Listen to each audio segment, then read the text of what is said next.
আসসালামু আলাইকুম। আশা করি সবাই ভালো আছেন। আমি অতি শীঘ্রই পোস্টমর্টম করা শুরু করছি।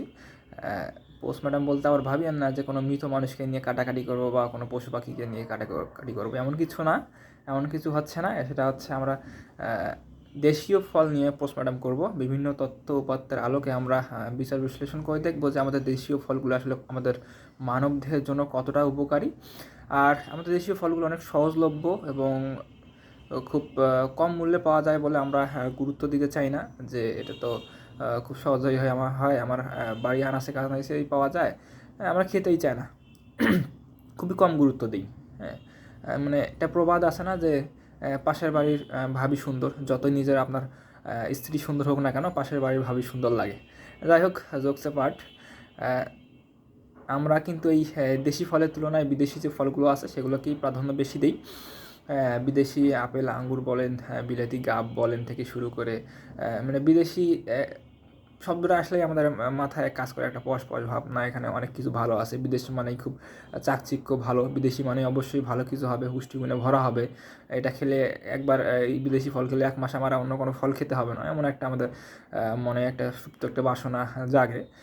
যাই হোক, একটা কথা মনে রাখবেন, মহান আল্লাহ তাআলা সৃষ্টিকর্তার প্রতিটি সৃষ্টি নিখুঁত।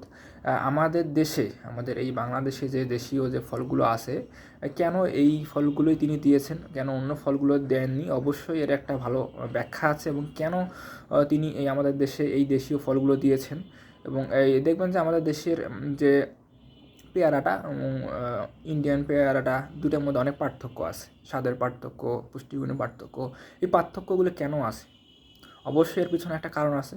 তো কেন এই এর পিছনে কী কারণ, এবং কেন আমাদের দেশে এই ফলগুলো জন্মায়, অন্য ফলগুলো, বিদেশি অনেক ফলগুলো যেটা আমরা আসলে পছন্দ করি, সেগুলো কেন জন্মায় না? যদিও অনেক কিছু এখন হচ্ছে, আঙ্গুর হচ্ছে, আপেল করার চেষ্টা করা হচ্ছে, জিনগত অনেক বৈশিষ্ট্য আর কি পরিবর্তন করে।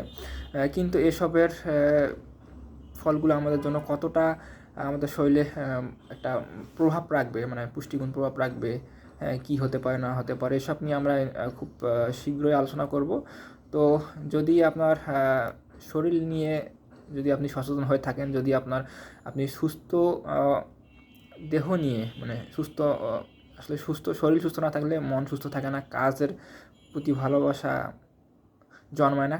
যদি শরীর সুস্থ না থাকে, কাজের প্রতি অনীহা চলে আসবে। তো যদি আপনি সুস্থ দেহ চান, শারীরিকভাবে সুস্থ থাকতে চান, ফিট থাকতে চান, শরীরের সজীবতা ধরে রাখতে চান, তাহলে অপেক্ষা করুন। খুব শীঘ্রই এসব বিষয় নিয়ে আমরা ইনশাআল্লাহ আলোচনা শুরু করব।